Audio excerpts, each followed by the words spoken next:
2 பொருளை வச்சு வாயில் கரையக்கூடிய மாதிரியான சூப்பரான ஒரு அருமருந்துன்னு தான் சொல்லணும். ரொம்ப ரொம்ப டேஸ்ட்டாக நம்ம வீட்டிலையே செய்ய போகிறோம். இது செய்கிறதுக்கு டைம் ஒரு 10 நிமிஷம் தான் ஆகும். சளி, இருமல், வாயு தொல்லையால் அவதிப்பட்டு இருக்கவங்களுக்கு ரொம்ப ரொம்ப யூஸ்ஃபுல்லாக இருக்கும். அஸ்ஸலாமு அலைக்கும். வாங்க அது எப்படி செய்கிறதுன்னு பார்த்துடலாம். நான் ஒரு 100 கிராம் அளவு இஞ்சி எடுத்து நல்லா கழுவி சுத்தம் பண்ணி எடுத்து வச்சுருக்கேன்.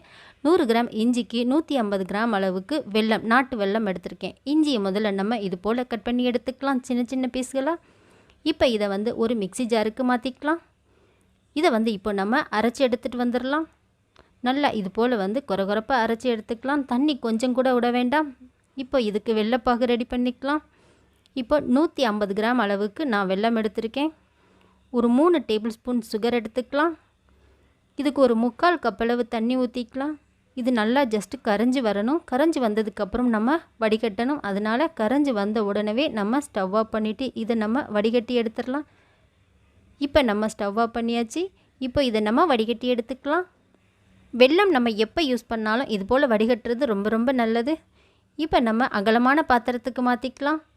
இந்த மாதிரி அகலமான பாத்திரமாக இருந்தால் நமக்கு கிண்டுறதுக்கு ரொம்பவே ஈஸியாக இருக்கும். இப்போ நமக்கு இது தண்ணிக்குள்ளே ஊற்றும் போது அப்படியே கெட்டியாக இருக்கணும். அந்த அளவுக்கு நம்ம நல்லா கைவிடாமல் கிண்டிக்கிட்டே இருக்கலாம், இல்லைன்னா அடி பிடிச்சிரும். இப்போ இதை செக் பண்ணுறதுக்காக ஒரு தண்ணி எடுத்து அதில் கொஞ்சமாக எடுத்து ஊற்றிக்கலாம். ஊற்றும்போது அப்படியே திரண்டு வரும். ஒரு சில்வர் பாத்திரத்தில் போடும்போது டங்குன்னு சவுண்டு வரும். ஸோ அதுதான் நமக்கு சரியான பக்குவம். இப்படி உருட்டி எடுத்துக்கோங்க. இப்போ இது நல்லா காஞ்சிருக்கும். நல்லா காஞ்சிடணும், சூடு இல்லாமல் இருக்கணும். இப்போ இந்த டைமில் நம்ம ஒரு சில்வர் பாத்திரத்தில் போடலாம். டக்குன்னு நமக்கு சவுண்டு வரும். அப்போ சரியான அளவு. இந்த டைமில் நம்ம இஞ்சியை சேர்த்துக்கலாம். இஞ்சி எல்லாத்தையும் சேர்த்துட்டு நல்லா கைவிடாமல் கிண்டிக்கிட்டே இருக்கணும். தண்ணி நம்ம குறைவாக சேர்த்ததுனால கிண்டுறதுக்கு ரொம்ப சுலபமாக இருக்கும். இப்போ இதை சீக்கிரமாகவே நமக்கு ரெடி ஆகிரும். இப்போ நம்ம அதே மாதிரி தான் இதையும் செக் பண்ணணும். கொஞ்சமாக தண்ணி எடுத்து அதுக்குள்ளே ஊற்றி பார்க்கும்போது அப்படியே திரண்டு வரணும். அதுதான் சரியான பக்குவம். அப்படி வரும்போது தான் நம்ம ஸ்டவ் ஆஃப் பண்ணணும். நமக்கு தெரியாமல் அப்படியே ஸ்டவ் ஆஃப் பண்ணிட்டோம்னா நம்மளால் அதை பீஸ் போட்டு சாப்பிட முடியாது.